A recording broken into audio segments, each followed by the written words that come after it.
Nós começamos esta edição de Olho no Legislativo. Depois da eleição dos presidentes do Senado e da Câmara, o foco é no trabalho das duas casas.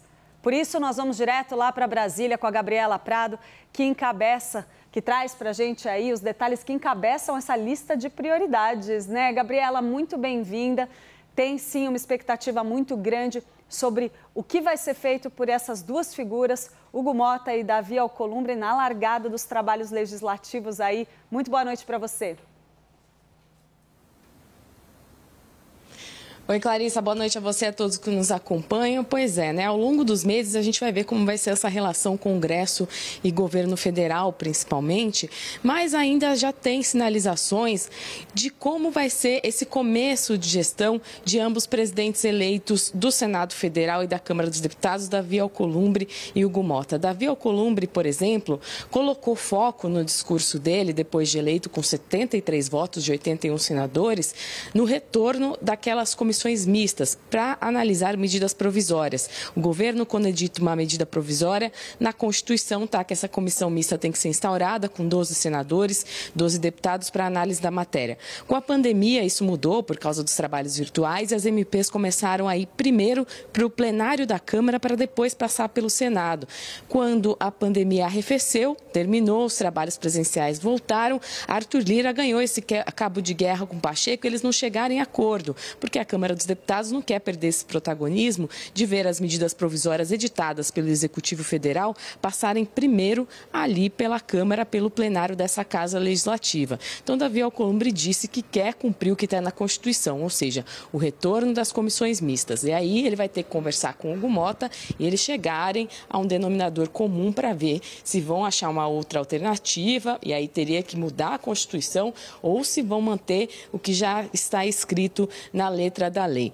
Outro ponto importante é que Davi Alcolumbre, como presidente do Senado, é presidente também do Congresso Nacional. E cabe a ele convocar aquelas sessões conjuntas de Câmara e Senado Federal para analisar vetos, por exemplo. E tem vetos para serem analisados aos montes. Uma lista imensa que o Congresso Nacional precisa analisar, entre eles vetos da Lei de Diretrizes Orçamentárias. O governo sequer votou o orçamento para este ano, ficou concentrado naquele pacote fiscal de contenção de gastos e essa matéria ficou para esse ano. Não se sabe ainda se as leis de diretrizes orçamentárias vão ser analisadas antes do orçamento, mas o orçamento só deve ficar para depois do Carnaval e esse é um ponto de interesse grande para o governo e que vai entrar na negociação direta com Davi Alcolumbre. A intenção é que essa lei orçamentária anual seja votada só depois do Carnaval, que neste ano é em março.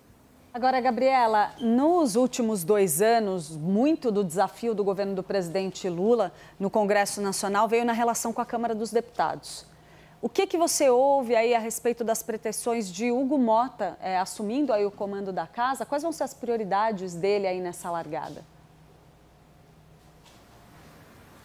Olha, tanto no governo federal quanto entre os parlamentares, os deputados, a expectativa é que o Hugo Motta escute mais, seja menos centralizador nas decisões. Essa era uma reclamação muito constante por parte dos deputados e por parte do governo federal, que tinha uma relação extremamente difícil com Arthur Lira, quando o articulador político, o ministro Alexandre Padilha, sequer conversava com o presidente da Câmara, Arthur Lira. Então, a expectativa agora é de uma abertura maior para o diálogo e também, já sabendo dessa insatisfação dos parlamentares que colocaram isso para Hugo Motta enquanto ele fazia a campanha para a presidência da Câmara, ele já sinalizou que quer, por exemplo, fortalecer as comissões temáticas. Arthur Lira, ele tinha essa mania de colocar muitos projetos em urgência, então as matérias iam direto para o plenário, lá ele mesmo indicava o relator, que geralmente ficava ali no grupo fechado dele, a articulação para a escolha do relator, e os parlamentares reclamaram da falta de protagonismo das comissões, dessa perda de articulação que eles tinham com a sociedade civil, de não poder mostrar esse trabalho das comissões para a base, as comissões muito enfraquecidas, principalmente também depois da pandemia, quando os deputados dizem que Arthur Lira perdeu esse poder. Então, o Motta deu essa sinalização,